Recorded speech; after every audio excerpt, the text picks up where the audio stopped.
Noticias realmente urgentes. Rusia ha comenzado a hacer la guerra contra Europa abiertamente. Vladimir Putin reunió a los servicios secretos y a los militares en una reunión secreta y les dio la tarea de desmantelar la OTAN y la UE desde dentro para el año 2026. El jefe del Ministerio de Asuntos Exteriores de Rusia, Sergei Lavrov, declaró de inmediato que Rusia, cito, hará que sus métodos sean mucho más duros para destruir la infraestructura militar occidental y las fábricas que ayudan a Ucrania. El ideólogo de Vladimir Putin, Alexander Dugin, hizo un llamado público para preparar al país para una guerra nuclear con Occidente y para reasentar a la población de Moscú y San Petersburgo. Y aquí tienen una coincidencia interesante, entre comillas. En la Unión Europea, en solo 3 días, misteriosamente explotaron 2 fábricas militares directamente relacionadas con el suministro de armas a Ucrania, y los cazas de la OTAN, por segunda vez desde el inicio del verano, derribaron un dron sobre Letonia, mientras que Suecia, que durante décadas encabezó el movimiento por la renuncia total a las armas nucleares, ya ha empezado a hablar públicamente sobre tener sus propias armas nucleares, entendiendo quién es su vecino de al lado. Y todo esto sigue ocurriendo precisamente en el contexto de la escalada de la retórica del propio Kremlin a favor de una guerra abierta con Europa. En general, vamos a analizar cada hecho en orden y poner todo en claro en este episodio. Mi nombre es Alexei Pechi, vamos a discutir este tema juntos, pero antes de que empecemos, les pido que se suscriban a este canal de YouTube. Nos estamos acercando a la marca de 300,000 suscriptores, así que estaré agradecido por cada una de sus suscripciones. Entonces, el New York Times escribe hoy que en diciembre de 2025, Vladimir Putin convocó una reunión de emergencia con las fuerzas de seguridad y los servicios especiales, y les exigió que se ocuparan de la desintegración real de la OTAN y la UE desde dentro. Y según el New York Times, la tarea de desmantelar la OTAN y la UE desde dentro hoy se está llevando a cabo al menos en 2 direcciones. La primera, a partir de este otoño, Vladimir Putin podría intentar dividir a la OTAN y poner a prueba la determinación de los miembros de la alianza para defenderse entre sí, llevando a cabo un ataque limitado contra uno de los países. Esa es la conclusión a la que llegó la inteligencia de Estados Unidos. El rango de amenazas, según su evaluación, varía desde un ciberataque hasta un intento de ocupación mediante grupos armados no identificados, bueno, se refiere a los hombrecillos verdes, hasta una invasión limitada de un país del flanco oriental de la OTAN. La segunda línea de acción, la segunda es la desestabilización de Moldavia. Según el New York Times, ocupa un lugar central en los esfuerzos de Moscú por socavar a la Unión Europea y la Alianza del Atlántico Norte. Como contaron representantes de los servicios de inteligencia occidentales, en la jerarquía de prioridades del Kremlin, en primer lugar sigue estando la conquista y la toma total de Ucrania. Y en segundo lugar, el establecimiento de control sobre Moldavia, por su ubicación estratégica, limita con Ucrania por un lado y con países de la Unión Europea y la OTAN por el otro. Y la desestabilización de Moldavia por parte de Rusia se convertiría en una plataforma para una mayor agresión contra Occidente.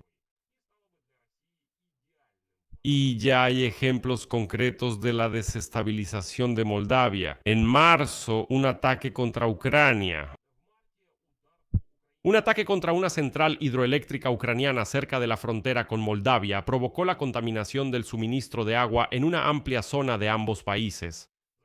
Luego, drones rusos atacaron en el oeste de Ucrania una línea de alta tensión por la que Moldavia recibe hasta el 70% de su electricidad, lo que provocó un apagón masivo en Moldavia. Y aquí el inspector general de las Fuerzas Armadas de Alemania, el general Carsten Breuer, confirmó que en los países de la OTAN, cito, los ataques híbridos ocurren todos los días, especialmente en el flanco oriental. Según él, Rusia organiza cada vez más operaciones en la zona gris con el objetivo de desestabilizar a los gobiernos e instituciones europeas y utiliza sistemáticamente drones para identificar puntos débiles.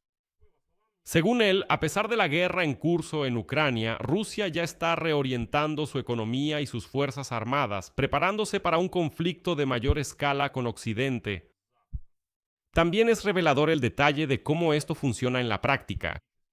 Un empleado de los servicios de inteligencia de uno de los países bálticos le dijo a Reuters que los militares y los servicios de inteligencia rusos están planeando un posible ataque simulado utilizando drones de fabricación ucraniana. Y a la gente de inteligencia no le preocupan tanto las posibles consecuencias de tal simulación, sino el caos político que podría provocar en la dirección de la OTAN. Ya sabes, cuando los países europeos y Estados Unidos estén discutiendo si deben reaccionar al incidente y si lo hacen, cómo deberían hacerlo. Y en este contexto, el jefe del Ministerio de Relaciones Exteriores de Rusia, Seriosha Lavrov, declaró abiertamente que Rusia intensificará los ataques contra Europa. A continuación, su cita: haremos que nuestros propios métodos sean mucho más duros para destruir todo lo que alimente la máquina militar de Kiev desde Occidente. Y ya lo estamos haciendo. Ya están empezando a quejarse. Por eso se escuchan cada vez más voces desde diferentes puntos de nuestro espacio común que llaman a terminar la guerra en Ucrania. Pero eso no sucederá en un futuro cercano. En este canal, revelamos los motivos ocultos que dan forma a los acontecimientos mundiales. Pero mientras cosas, hay algo que está sucediendo tras bambalinas. Empresas que comercian con datos que recopilan y venden tu información personal sin que siquiera lo sepas. ¿Y si te dijera que tu domicilio, correo electrónico, número de teléfono e incluso información sobre tu familia se está comprando y vendiendo en línea y probablemente ni siquiera lo sabes? Todos los días, las empresas que comercian con datos y los sitios web públicos recopilan, publican y venden información personal. Eso puede llevar a recibir spam, estafas, robo de identidad e incluso poner en riesgo tu privacidad. Por eso me gusta Incogni. Solo tienes que ingresar tu correo electrónico e Incogni encuentra automáticamente dónde está expuesta tu información personal y envía solicitudes de eliminación en tu nombre. El panel de la aplicación te da informes detallados que muestran exactamente de dónde se ha eliminado tu información. Y con el plan ilimitado puedes llegar aún más lejos. Solo pega el enlace de cualquier sitio web que esté exponiendo tu información personal y los expertos en privacidad de Incogni se encargarán del resto. Comenzar solo toma unos minutos, y después de una sola autorización, Incogni hace el trabajo pesado por ti. Recupera el control de tu privacidad hoy. Usa mi código especial para obtener un 60% de descuento en cualquier suscripción anual de Incogni, además de una garantía de devolución de dinero de 30 días. Escanea el código QR o haz clic en el enlace de abajo y comienza a eliminar tu información personal de la web. No pueden hacerte daño si no pueden encontrarte. Bueno, la justificación de Lavrov para expandir la guerra suena casi como el llamado de un fanático. Saben, es como una llamada religiosa para que todos se levanten y vayan a una guerra sagrada. De nuevo, una cita de Sergei Lavrov. Si ahora de repente nos detuviéramos en la línea de contacto, en esencia estaríamos permitiendo que se borre la hazaña de nuestros abuelos y bisabuelos, quienes derrotaron al nazismo. Eso ni siquiera se puede considerar. Se trata de nuestra responsabilidad por la historia milenaria del Estado ruso. Al mismo tiempo, reconoció que debido a la guerra a gran escala que ya lleva 5 años, en la propia Rusia hay personas que sufren y mueren. Pero las acciones militares solo deben terminar cuando haya, cito, una solución a largo plazo, confiable y sostenible. Dicen que los Iván rusos mueren por una causa sagrada, no es en vano. La defensa de una historia milenaria que Vladimir Putin inventó. Es decir, en Rusia ahora se está construyendo una ideología basada en que, sí, es difícil, sí, ustedes mueren. Sí, mueren los Iván rusos, sí, los oligarcas hacen negocios, sí, habrá aislamiento, pero al menos estamos luchando por la historia milenaria del sucio Estado ruso. Es interesante que Lavrov, por separado, ya saben, él claro que es muy arrogante, se pavonea, pero luego se calmó un poco y señaló que Rusia no le está dando un ultimátum a Estados Unidos sobre la transferencia de datos de inteligencia a Kiev para ataques en el interior del territorio ruso. En lugar de eso, el Ministerio de Relaciones Exteriores envió al Departamento de Estado de Estados Unidos las preguntas correspondientes, como diciendo, a ver, díganos, ¿de verdad les están dando datos de inteligencia? Se trata de que Estados Unidos está proporcionando datos de inteligencia para ataques contra objetivos en Rusia. Y entonces, saben, claramente están preparando ideológicamente a los rusos para lo peor. La declaración más excéntrica y al mismo tiempo más reveladora del día de hoy vino del ideólogo del mundo ruso, Alexander Dugin, a quien los medios occidentales llamaban el mentor del presidente ruso. Entonces, según Dugin, la guerra con los países occidentales no solo es probable, sino casi inevitable, y que su transformación en una guerra nuclear es muy probable. A continuación, su cita. Las megaciudades rusas, donde se concentra toda la vida, toda la industria, toda la economía, se convierten en un objetivo atractivo para ataques precisos. Por eso es necesario la reubicación inmediata y masiva de la población fuera de las ciudades, especialmente de las megaciudades. Luego, una declaración completamente surrealista. Según Dugin, las personas que tienen su propia tierra, cito, tienen incomparablemente más hijos que en las ciudades. Por eso, según su lógica, es necesario sacar urgentemente a las mujeres rusas de las grandes ciudades y llevarlas a los pueblos para que ahí las fecunden y tengan más Ivans para la futura guerra. ¿Entienden en qué se ha convertido esta Rusia? O sea, lo dice directamente, escuchen, los Ivans rusos mueren como moscas en la guerra. Para la futura guerra se necesitan nuevos Ivans rusos. Por eso vamos a tomar a las hembras, a las mujeres y las llevaremos a los pueblos, allá que las fecunden y que allá den a luz, porque las estadísticas muestran que allá paren mejor. No es algo que yo esté inventando, esto lo dice Dugin. Aquí va otra cita suya, no habrá ninguna ciudad grande, ni Moscú, ni San Petersburgo, ni Ekaterimburgo. La gente se irá al campo a vivir tranquilamente, y los edificios altos y de muchos pisos se pueden destinar para granjas, por ejemplo para la minería de bitcoins, ahí que vivan las computadoras, que vivan los robots. Si creen que esto es el límite, no lo es. Anteriormente, este mismo Dugin llamaba a tratar a los trabajadores de las fuerzas de seguridad como enviados de Dios. Afirmaba que en Rusia, los electrodomésticos desarrollados en Occidente, incluyendo molinillos de café e incluso enchufes, vigilan a los rusos. Y después de los ataques con misiles de Oreshnik contra Ucrania, llamó a todos a persignarse urgentemente debido al inminente fin del mundo. Además, en marzo de 2026, llamó a fortalecer el control estatal sobre las personas y a que las propias personas aceptaran su sufrimiento como algo inevitable. A continuación, su cita: nosotros, los rusos, siempre hemos sufrido a lo largo de la historia. Ese es nuestro destino. Somos un gran pueblo, y si alguno de ustedes ha sido tratado injustamente, es solo para la humildad y para la gloria. O sea, entienden, él dice, escuchen, sí, movilizan a alguien lo mandan, lo lanzan a la guerra, y los rusos todos sirven a los intereses de Putin. ¿Justo? No, no es justo, pero escuchen, ese es nuestro destino, pues debemos sufrir y actuar para el bien del zar. Además, en julio, este mismo Dugin propuso movilizar al frente a los moscovitas que viven tranquilamente en Patriarchy Prudi, comparándolos con hormigas, y afirmaba que Rusia está librando una guerra popular sagrada contra Occidente que podría terminar con el fin de la humanidad.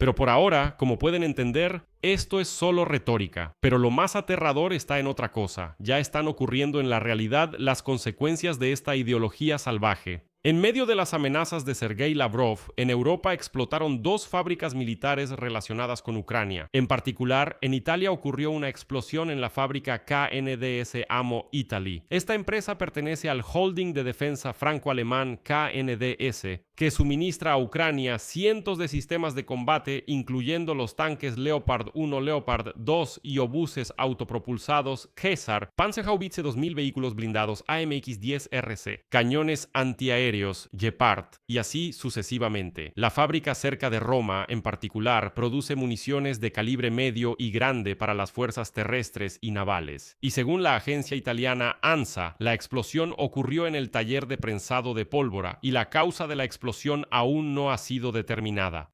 Pero el asunto es que este ya es el segundo incidente similar en 3 días. Un poco antes, el 10 de agosto, ocurrió un incendio en las instalaciones de la empresa EMCO cerca del pueblo de Belitsa, en Bulgaria. Es una empresa que ha estado suministrando municiones y armamento a Ucrania desde 2014. El fuego, que supuestamente comenzó accidentalmente en un camión, se propagó al almacén de municiones, después de lo cual comenzó la detonación. Y aquí es donde se necesita el contexto histórico, que aumenta drásticamente el nivel de sospecha sobre estas explosiones. Las autoridades búlgaras ya habían investigado antes toda una serie de explosiones en instalaciones de la industria de defensa. Vamos a enumerarlas. En 2011 hubo una explosión en un almacén en Lovnidol. En 2015 en almacenes en Iganovo. En 2020 en una instalación en Maglice. En 2021, la Fiscalía informó sobre sospechas de la implicación de 6 ciudadanos rusos en estos incidentes.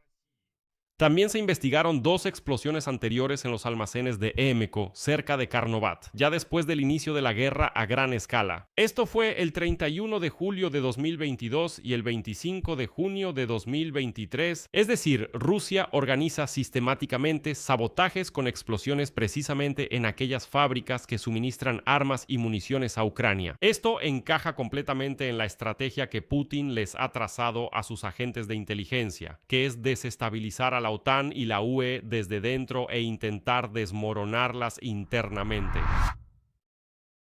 Paralelamente, el espacio aéreo de la OTAN fue violado la noche del 14 de agosto por un dron en el cielo de Letonia. Las Fuerzas Armadas Nacionales informaron sobre la amenaza en 4 regiones fronterizas con Rusia y Bielorrusia. Para interceptarlo, la OTAN desplegó su aviación. Los cazas aliados lograron derribar con éxito ese dron. Y es significativo que el dron apareciera en el cielo de Letonia en medio de un ataque a gran escala contra la región de Leningrado en Rusia, sobre la cual, según el gobernador local Drozdenko, esa misma noche derribaron 54 drones ucranianos, pero este no es el primer caso de este tipo, porque los cazas de la OTAN derribaron un dron sobre Letonia el 8 de junio y el 19 de mayo lo derribaron sobre Estonia. Y ahora el secretario general de la OTAN, Mark Rutte, calificó la reacción de la alianza ante estos casos como tranquila, decidida y proporcional. Y por último, pero quizás el cambio más revelador en la retórica de los europeos, es la discusión nuclear en Suecia. Después de la Segunda Guerra Mundial, Suecia, que había mantenido la neutralidad desde principios del siglo XIX, de repente adoptó un programa nuclear que preveía la construcción de plantas de energía nuclear, capaces, si era necesario, de producir combustible para bombas. Pero el programa fue cancelado ya en 1968 y posteriormente Suecia se convirtió en uno de los líderes mundiales del movimiento por la eliminación total de las armas nucleares.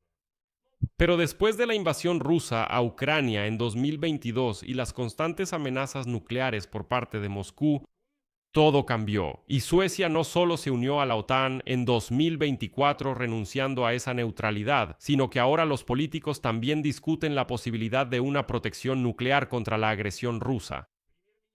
El primer ministro de Suecia, Ulf Kristersson, declaró que teme mucho que los estados democráticos puedan renunciar a sus armas nucleares, mientras que las dictaduras, por el contrario, las conservarán. Y cito, ¿creen que sería mejor si Rusia se quedara sola en nuestra región con armas nucleares? Eso no hará que el mundo sea más seguro. Y hace apenas una década, Suecia se posicionaba como una superpotencia humanitaria, abogando en la ONU por la prohibición total de las armas nucleares. Pero desde entonces, Suecia se negó a ratificar esa misma prohibición y en la primavera de este año ya acordó con Francia cooperar en el ámbito de la disuasión nuclear. El ministro de Defensa, Paul Johnson, declaró que, por supuesto, por ahora no hay planes de desplegar armas nucleares en territorio sueco, pero en caso de guerra, el gobierno debe considerar cualquier opción que pueda garantizar la supervivencia de Suecia. Y además, el líder del segundo partido más grande en el Parlamento, Jimmy Åkesson, del Partido Demócratas Suecos, fue aún más lejos y pidió revivir aquel programa nuclear y considerar la creación de su propia bomba nuclear. En febrero de este año, el informe anual del Servicio de Inteligencia Militar y Seguridad de Suecia nombró precisamente a Rusia como la principal amenaza militar para el país, señalando que el comportamiento cada vez más arriesgado de Moscú podría provocar una escalada peligrosa. Cabe señalar que el apoyo público a las armas nucleares en Suecia aún no es alto. Según una encuesta de Novus a principios de este año, solo alrededor del 17% de los suecos apoyan el desarrollo de armas nucleares propias, mientras que el 68% se manifestó en contra. El nivel de apoyo es más alto para la idea de desplegar armas de los aliados en territorio sueco. Aquí el 41% está a favor y el 55% en contra. El resto no ha decidido. Pero el punto es que estos rusos salvajes ya han cansado tanto a todos, que están obligando incluso al país más neutral de Europa a pensar en crear armas nucleares para protegerse de estos mismos rusos salvajes, es decir, esta tribu de bárbaros que está al norte de Ucrania. De verdad ya están poniendo nerviosa a toda Europa. Los rusos, por supuesto, están orgullosos de eso. Es decir, los bárbaros están orgullosos de que todo el mundo civilizado diga: Dios mío, tenemos que aislarnos de alguna manera de estos bárbaros. Me dicen: ¿ves? Nos tienen miedo. ¡Ja! ¿Viste? Bueno, sé que algunos rusos todavía ven mis programas, así que es mejor que estén orgullosos de ustedes, que les tengan miedo. Aquí voy a dejar puntos suspensivos. Escriban su opinión y sus conclusiones en los comentarios debajo de este episodio. Suscríbanse al canal, activen la campanita y no olviden dejar un like. Eso es todo. Cuídense. Adiós a todos.